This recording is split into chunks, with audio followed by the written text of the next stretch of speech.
নমস্কার বন্ধুরা, তোমরা সবাই কেমন আছো? আশা করি সবাই ভালো আছো। আজকে আবারও নতুন একটা রেসিপি নিয়ে হাজির হয়ে গেছি। আজকে বানাবো দোকানের মতন মুখরোচক একটা ডাল চানাচুর, ঝাল ঝাল ডাল চানাচুর বানাবো। তার জন্য আমি এখানে 200 গ্রাম মটর ডাল নিয়েছি। এই মটর ডালটা আমি ভালো করে পরিষ্কার করে ধুয়ে নেব।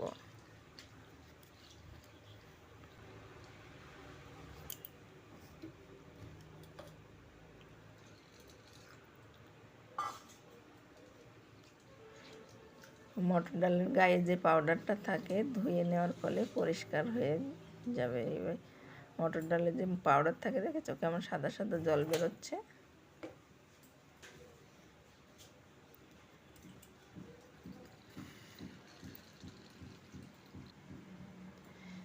এবার এই ডালটা আমি সারা রাতের মতন ভিজিয়ে রাখবো। তার জন্য আমি জল দিয়ে দিলাম, আর দিয়ে দিলাম একটু খাবার সোডা। আমি এই ডাল চানাচুর বানানোর জন্য নিয়েছি 50 গ্রাম বাদাম এবং কারি পাতা নিয়েছি কয়েকটা। ফিরে আসলাম পরের দিন। এই দেখো ডালটা ভিজে ওই বাটিতে ধরছিল না, তার জন্য আমি আর একটা বড় বাটিতে ঢেলে দিয়েছি। এইবার আর একবার এই ডালগুলো আমি ধুয়ে নেব, কারণ খাবার সোডাটা দেওয়া ছিল। আমি ধুয়ে নেব, ধুয়ে জলটা ঝরিয়ে নেব।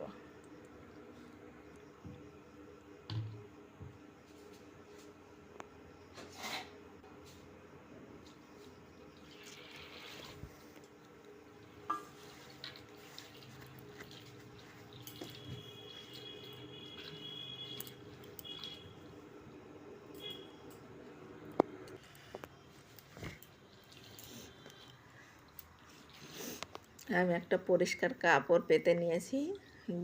ডালটা আমি ঝরিয়ে ওই কাপড়ের উপরে রাখবো, যাতে অতিরিক্ত জলটা শুকিয়ে যায় তাড়াতাড়ি করে।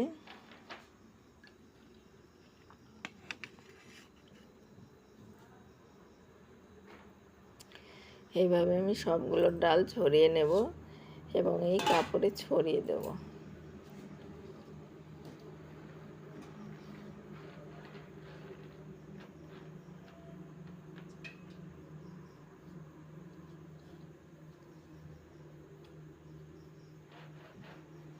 কাপড়ের অন্য সাইড দিয়ে একটু বেশি জলটা একটু মুছে নিলাম।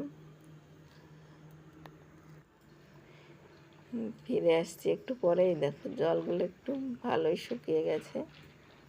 আমি রোদে দিইনি, এমনি জড়িয়ে একটু ছড়িয়ে রেখেছিলাম। এবার নিয়ে নিয়েছি কারি পাতা, নিয়ে নিয়েছি 50 গ্রাম মতন বাদাম। গ্যাসে কড়াই বসিয়ে দিয়েছি এবং কড়াইতে আমি পর্যাপ্ত পরিমাণ তেলও দিয়ে দিলাম।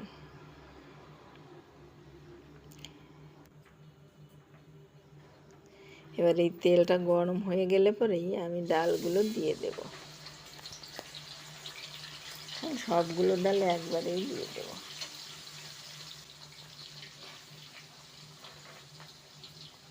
ডালটা আমি হাই হিটে ভাজবো না, মিডিয়াম হিটেই ভাজবো।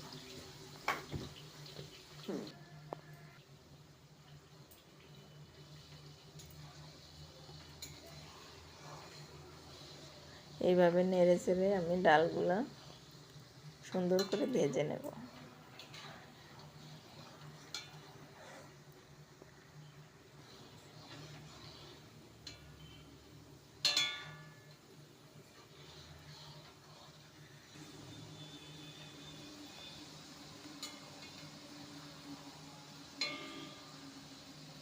ডালগুলো সাইড দিয়ে ভেসে উঠছে, তার মানে ওইগুলো ভাজা হয়ে গেছে। এখন ডাল সাইড দিয়ে ভেসে উঠেছে, মোটামুটি ডাল এখন ভাজা হয়ে গেছে। এবার আমি তুলে নেব চাটনির সাহায্যে।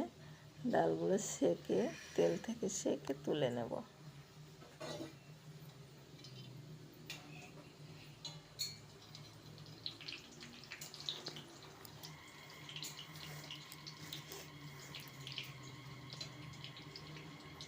এইভাবে আমি তুলে নেব। ওই যে কাপড়টা আমি ভালো করে আবার পেতে নিয়েছি, আমার যাতে অতিরিক্ত তেলটা কাপড় শুষে নেয়। এইভাবে সবগুলো ডাল আমি তেল ঝরিয়ে তুলে নেব।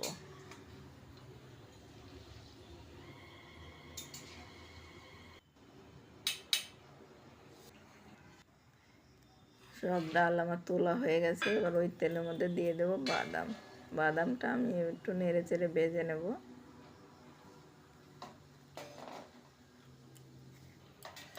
বাদামটা একটু লো হিটে ভাজবো। তেলটা তো গরমই রয়েছে।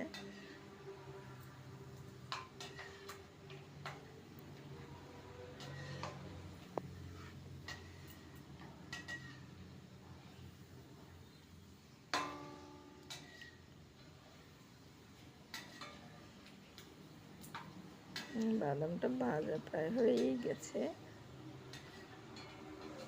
এবার বাদামটা আমি তুলে নেব।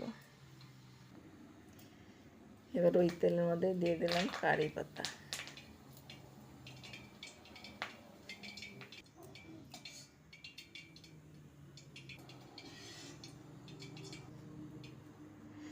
কারি পাতাগুলো ভাজা হয়ে গেছে, আমি তুলে নিলাম। কারি পাতা ভাজার সময় একটু খেয়াল রাখতে হবে, কারি পাতা কিন্তু তেল ছেটে। এবার আমি ডাল, বাদাম এবং ওই যে কারি পাতা একটু মশলা দিয়ে মাখিয়ে নেব। ডালগুলো তো নিয়েছি, একটা থালায় নিয়ে নিলাম। এবার বাদামগুলো দিয়ে দিলাম, কারি পাতাগুলোও দিয়ে দিলাম।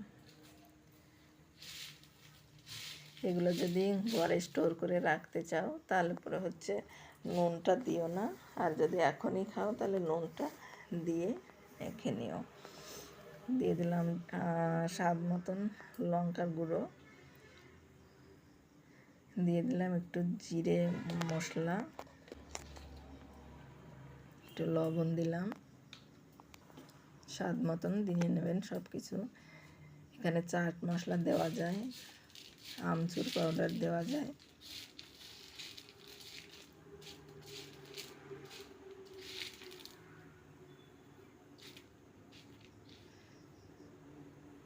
আমি কটা খেয়ে দেখাচ্ছি কেমন মুচমুচে হয়েছে। দেখুন কেমন মুচমুচে হয়ে গেছে, কি সুন্দর দোকানের মতো।